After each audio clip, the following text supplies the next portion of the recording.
stand and salute our flag. Mr. Britt, why don't you lead us? To the flag of the United States of America, to the republic for which it stands, one nation, under God, indivisible, with liberty and justice for all. Thank you. All right, welcome everyone. The first item on the agenda is public comments. Are there any public comments?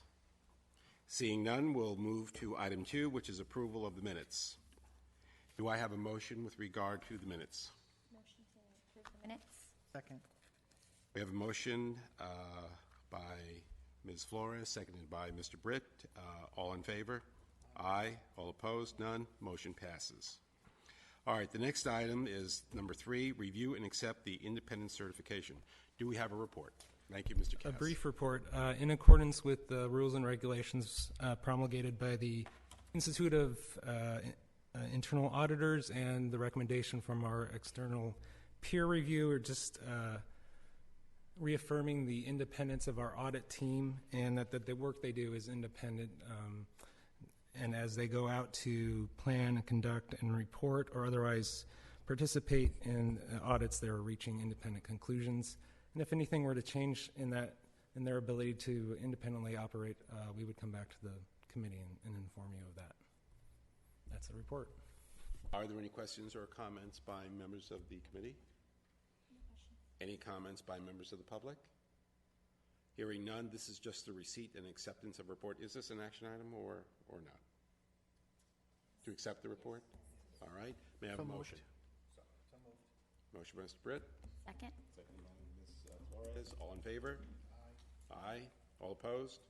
Motion passes. Next, item 4 is review and accept the internal assessment memo. Report, please. Thank you. Morning. Morning, members of the committee. My name is Amanda Monge, and I'm an accountant auditor too. I'll be presenting the internal assessment memo today.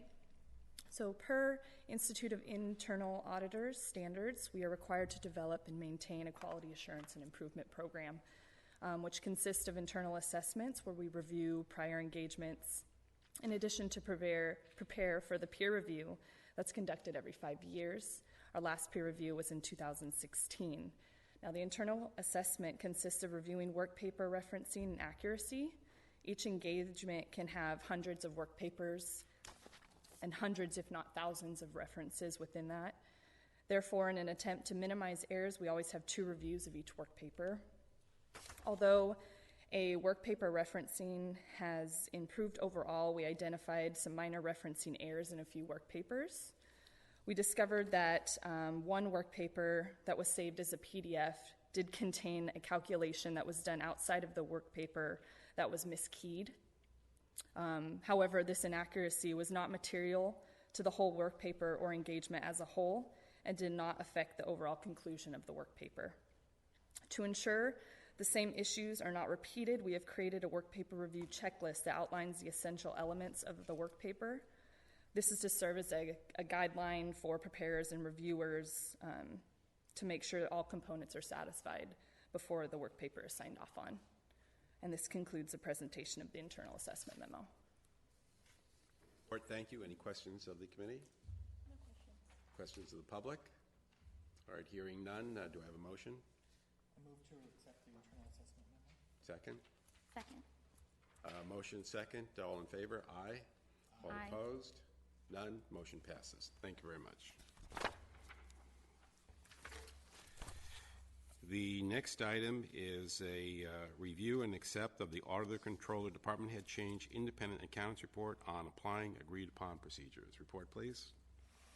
Yes, I will be presenting that as well. As a result of the Auditor, Controller, Treasurer, Tax Collector's retirement, and in conformance with government code to maintain our independence, we hired Brown Armstrong Accountancy Corporation to conduct agreed upon procedures to verify proper procedures were followed upon the departure of the prior department head. Brown Armstrong used the same procedures we performed to ensure that the Auditor Controller's Office is scrutinized with the same standards that we would any other department. As you can see on page 2 in the report, Brown Armstrong performed procedures on cash, personal and fixed assets, conflict of interest, and then on page 3, access codes, expenditures, and payroll. all of which there were no exceptions. This concludes the presentation of the auditor, controller, treasurer, tax collector agreed upon procedures. Thank you. Any questions of the committee? Questions of the public? Hearing none, is there a motion? Motion to approve. Motion by Flores. Second. Second by Britt. All in favor? Aye. All opposed? No. Motion passes. Next item is 6, review and accept the clerk reporter Social Security number truncation program consulting report. Report, please. So according to Assembly Bill 1168, signed into law in 2007, this is intended to protect the public from identity theft by redacting Social Security numbers from records before disclosing them to the public. This law authorized a $1 fee to be added to the first page of each recorded document to fund the implementation of the Social Security truncation program. The program creates a public record version of every official record that contains a Social Security number by redacting the number and showing no more than the last 4 digits. This was applied to all documents recorded since 1980. The authorization of the $1 fee also required that we conduct 2 reviews to verify the funds generated by the fee are used only for the purpose of the program. The first review was conducted in 2013, and this is the second and final review. Program-related expenditures during the scope of the engagement were just over $292,000. These expenditures pertain to the audit and software fees as a result of supporting the program, and revenue generated resulted in a collection of just over $380,000 during the scope of our engagement, which was July 1st, 2012 through June 30th, 2017. As of June 30th, 2017, there was a balance of just over $304,000. These funds are permissible as they will be expended for any future costs related to the program. Based on our testing of a sample of documents, all Social Security numbers were properly truncated, and this review confirmed that the objectives have been adequately met by the clerk recorder in regards to the program. I would like to thank the clerk recorder's office for their cooperation during this engagement, and I would be happy to answer any questions. I just have one question, please. On page 2 of the report, in the conclusion, could you clarify the statement, thus the excess funds will be expended for any permissible benefit of the clerk recorder's function related to the program? Could you elaborate on what we mean by any permissible benefit? I believe that any excess funds used, to my knowledge, would be for any ongoing expenditures that they could incur in relation to truncating any additional Social Security numbers that come into their hands. Any comments by the department? No, we have nothing other than we appreciate the auditor's work, and don't think we have anything. Thank you. Very good. A man of pertinent words. Thank you, Mr. Hill. Any comments by any member of the public? Hearing none. Any comments of the committee? No comments. I move to accept the clerk recorder Social Security number truncation program consulting report. I second that motion. We have a motion and a second. All in favor? Aye. Any opposed? None. Motion passes. The next item is 7, review and accept the County Administrative Office Trust Funds Risk-Based Audit Report. Is there a recommendation by council? Yes, Mr. Chair. Due to the fact that we have a bare majority or bare quorum today, and that this matter involves one of the members of the committee's department, we have recommended, although there's no official conflict of interest, that in an abundance of prudence, that it would be better to continue this item to the next meeting. Very good. Theoretically, we'll have more committee members present. Very good. Thank you, council. So item 7 will be continued to the next committee meeting. Item 8, review and accept the Solid Waste Department full cycle first follow-up compliance and internal control report. Report, please.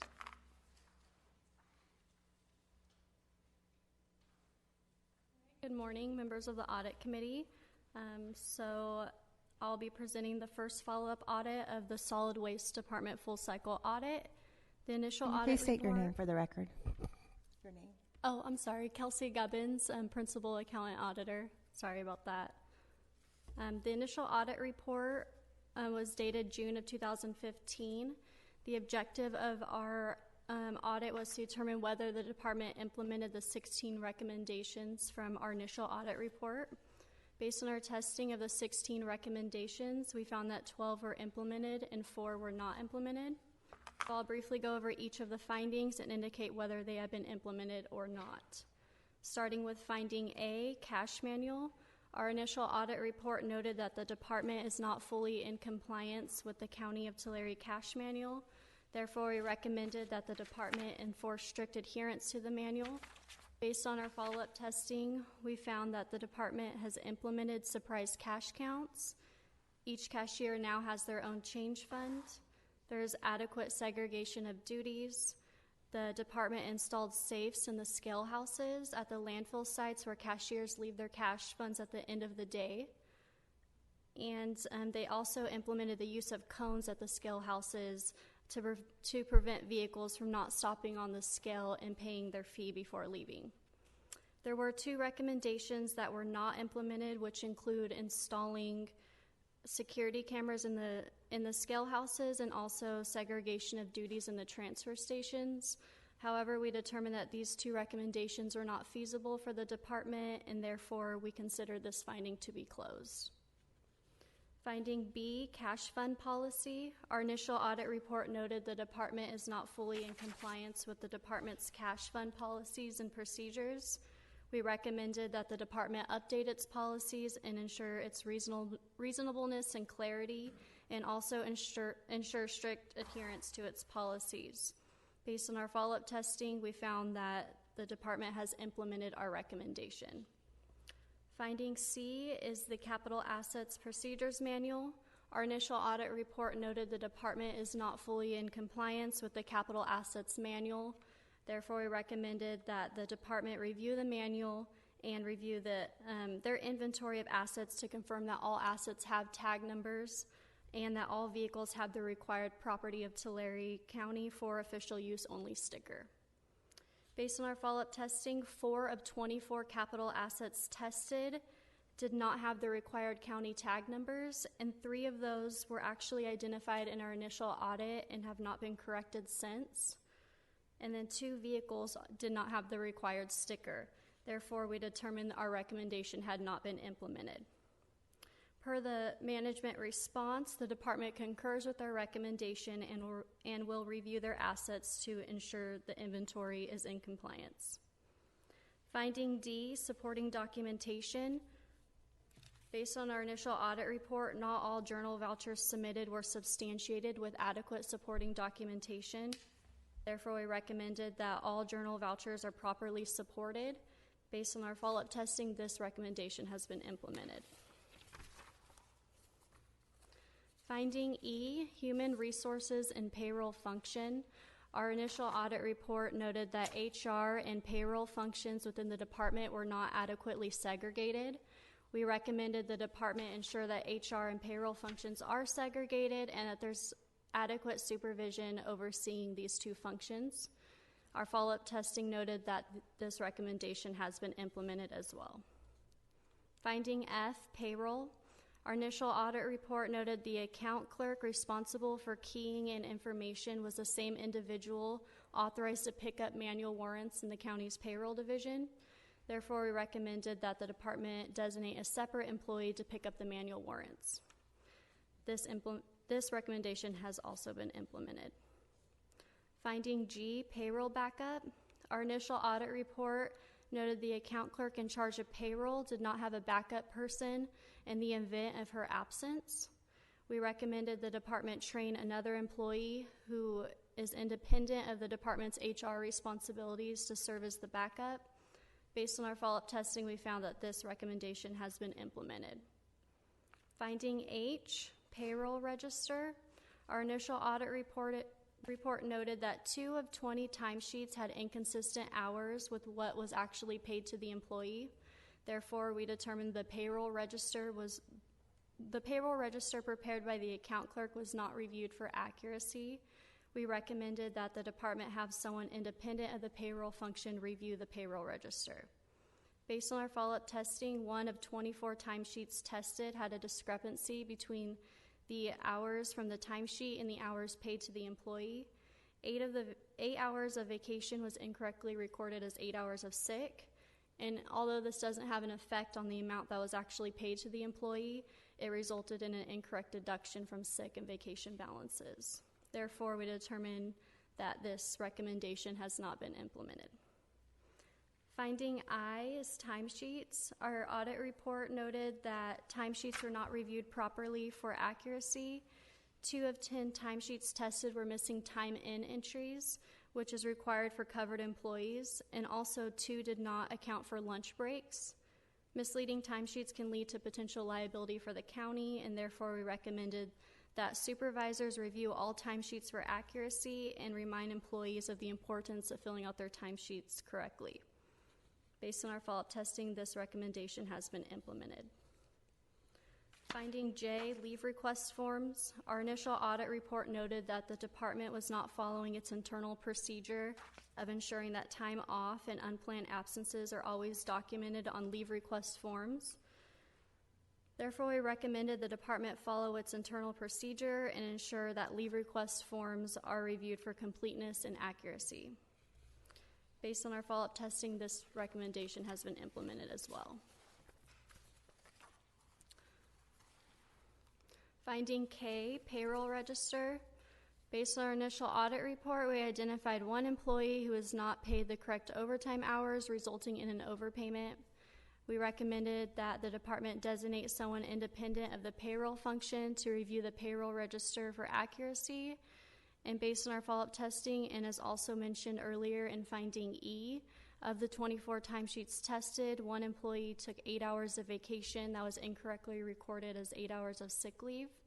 Therefore, it appears that the payroll register was not thoroughly reviewed and the recommendation was not implemented. Finding L, overtime approval. Our initial audit report noted that during the scope of the audit, overtime worked by employees at the landfill sites ranged from 1 to 15 hours per employee per pay period. Therefore, we recommended the department track overtime worked by employees and, if possible, plan the work of the department to avoid the need to work overtime. The department head or designee should also approve overtime in advance per county personnel rules. Based on our follow-up testing, this recommendation has been implemented. Finding M, invoices. Our initial audit report noted that of 69 cash disbursements tested, 5 invoice amounts were crossed out with new amounts handwritten on the invoices. And we also noted a number of instances when the trailers used to transport the waste were overloaded per California Vehicles Code. Therefore, we recommended that the department make sure that all personnel are aware of the legal hauling limit per California Vehicles Code in order to avoid any potential liability, and also develop a policy to ensure that the quantity transported by the trailers is within the highway limit if they are to travel on the highway. Based on our follow-up testing, 2 of 8 payments tested did not match the amount stated on the invoice. These were errors made by the contractors, and it should be noted that the department no longer works with these contractors. One of the payments had a difference of $32, which was a charge for the weight over the highway limit. However, per inquiry with the department, the overloaded truck never left county premises. And the other payment was a difference of $184, which was due to an error in the quantity charge. So the department adjusted the invoice and they notified the contractor, but the contractor never sent an updated invoice. And then also per inquiry with the department, landfill staff ensure that trailers do not leave county premises without over the legal hauling limit. All trailers are weighed as they leave, and if they're found to be over the limit, then they dump the excess weight and they get reweighed before leaving. Therefore, we found that this recommendation has been implemented.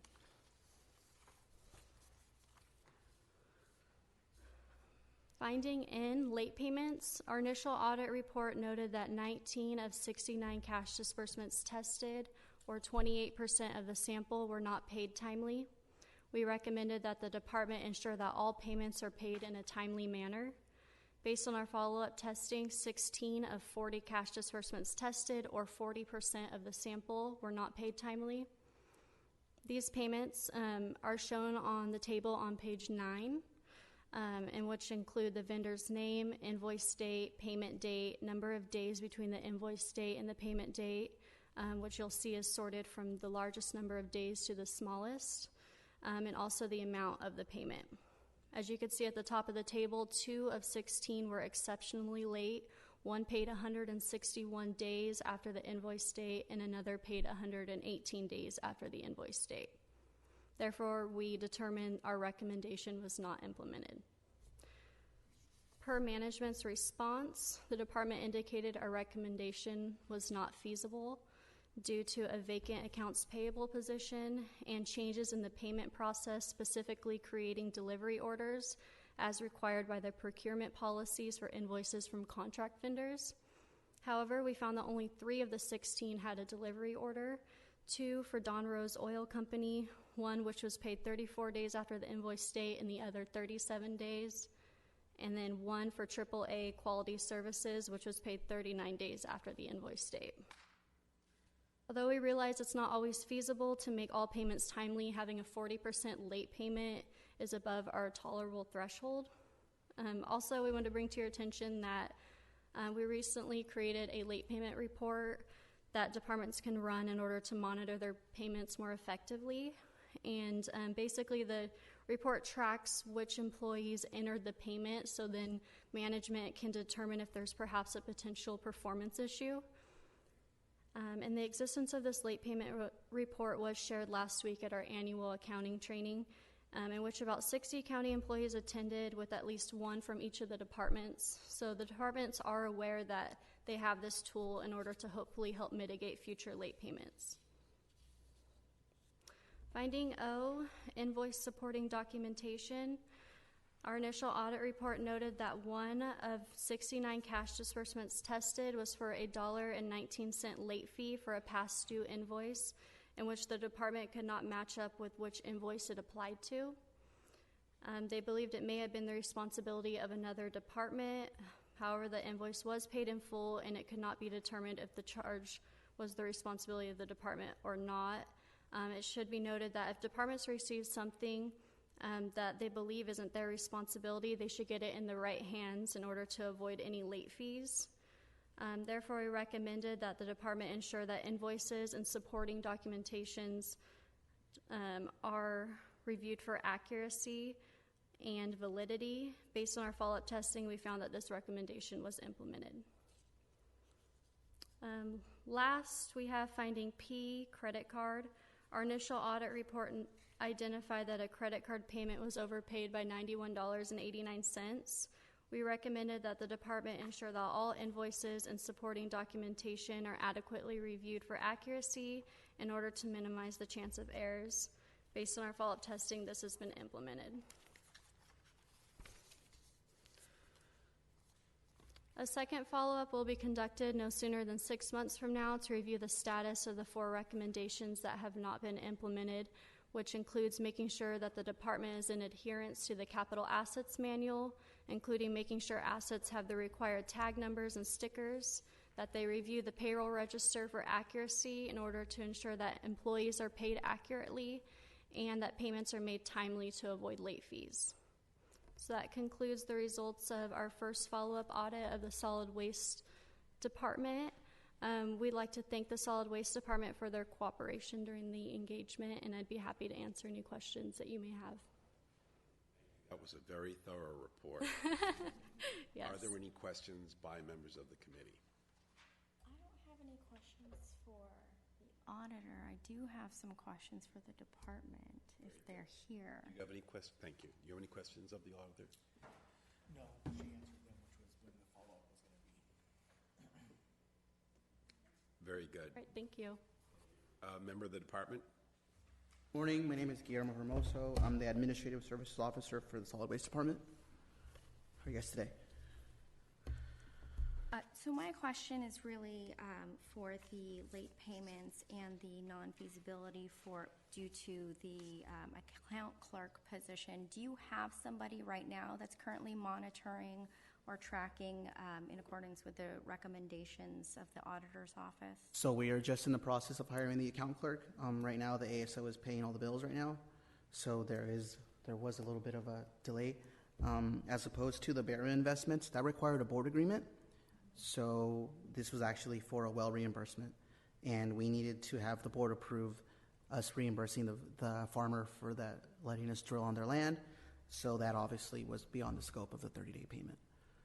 But as of now, when we get that position filled, there will be review of that report. And then right now your ASO is monitoring? And paying all the bills. Out bills, okay. And then do you have an estimate when you think that position will be filled? Monday. Monday? Okay, great. That was my question, thank you. Any further comments or questions? Very good, thank you. Any members of the public? I did want to say that on item A, we did install cameras recently. There was their problem with bandwidth, so we were able to get fiber at the Faisal landfill. So there is cameras installed now. I'm sorry, for item A, is that in relation to the security camera recommendation? Correct, yes. Okay. So you intend to get security cameras out there? They're installed already. Oh, okay. Anything further on this item? Has the payroll issues been resolved too? Yes.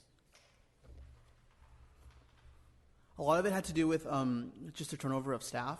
So when I came on board, a lot of these things had already taken place. So it was just a matter of getting into the flow of everything and making sure that our T's were crossed and our I's were dotted. So If there's no comments from the public, I move to accept the Solid Waste Department's full cycle first follow-up compliance and internal control report. You have a motion? I will second that motion. And a second, and let me just say as a comment, I want to thank the Audit Controller. That was a thorough report, and I want to thank the department for cooperating and for continuing to implement the follow-up procedures. So thank you very much. Motion and second, all in favor? Aye. All opposed? None. Motion passes. Thank you very much.